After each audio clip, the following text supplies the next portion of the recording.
Hi అండి, అందరికీ నమస్కారం. వెల్కమ్ టు రోజువారీ మూమెంట్స్. ఇవాళ మనము ఎగ్ మసాలా ఎలా చేయాలో చూద్దాము. ఎగ్ మసాలాకి ఫస్ట్ ఎగ్స్ని బ్రేక్ చేసుకొని ఇలా ఇడ్లీ పాత్రలో వేసుకొని బాయిల్ చేసుకోవాలి.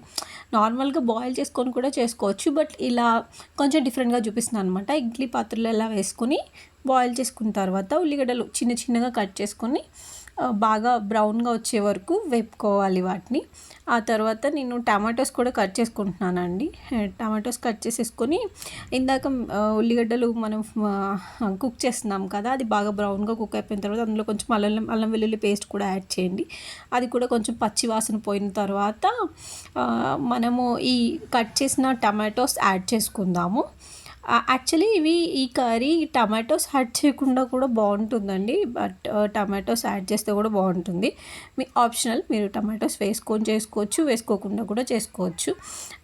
ఇప్పుడు నేను చూపించేది ఇది చిల్లీ ఫ్లేక్స్ అండి. ఇవి మనం పిజ్జాస్ ఇవి ఆర్డర్ పెట్టుకుంటే వస్తాయి కదా, అవి కొంచెం బాగుంటాయి కర్రీలో మధ్య మధ్యలో తగులుతాయి అని చెప్పేసి అవి కూడా ఇందులో యాడ్ చేస్తున్నాను.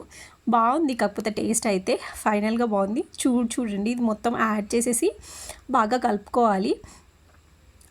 అంటే యాక్చువల్లీ ఇది కూడా స్పైస్ కోసమే కదా, సో బాగుంటుందన్నమాట.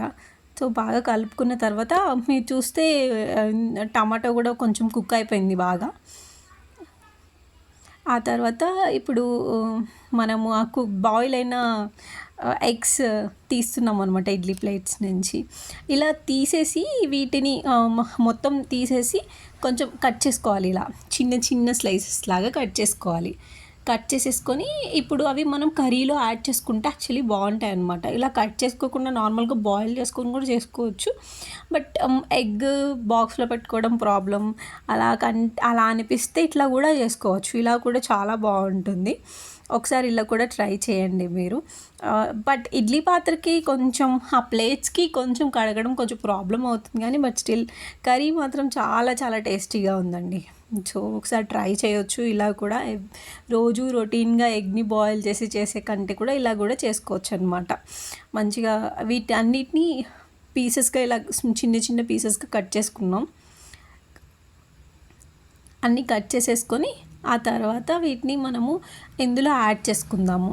మొత్తం అన్నీ ఇందాక ప్రిపేర్ చేసిన టమాటోస్, ఉల్లిగడ్డలు మనము వాటిని కుక్ చేస్తున్నాం కదా, అందులో మనం యాడ్ చేసేసుకున్నాం అనమాట.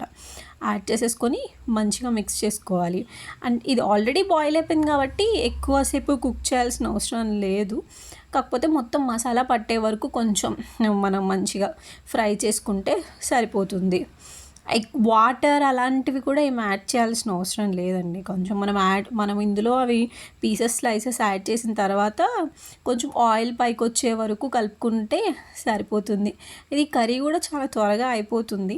అంటే మనము నార్మల్గా బాయిల్ చేసేయడమే కదా, అయిపోతుంది. కానీ కొంచెం ఎక్స్ట్రా ఎఫర్ట్ ఏంటంటే కట్ చేయడం ఇవంతా ఉంటుందన్నమాట. అంతే, ఫైనల్గా ఇలా కర్రీ అవుట్పుట్ ఇదండి. దానికి కొంచెం కొత్తిమీర ఇవన్నీ యాడ్ చేసి గార్నిష్ చేసుకుంటే మంచిగా కర్రీ రెడీ అయిపోతుంది. Thank you.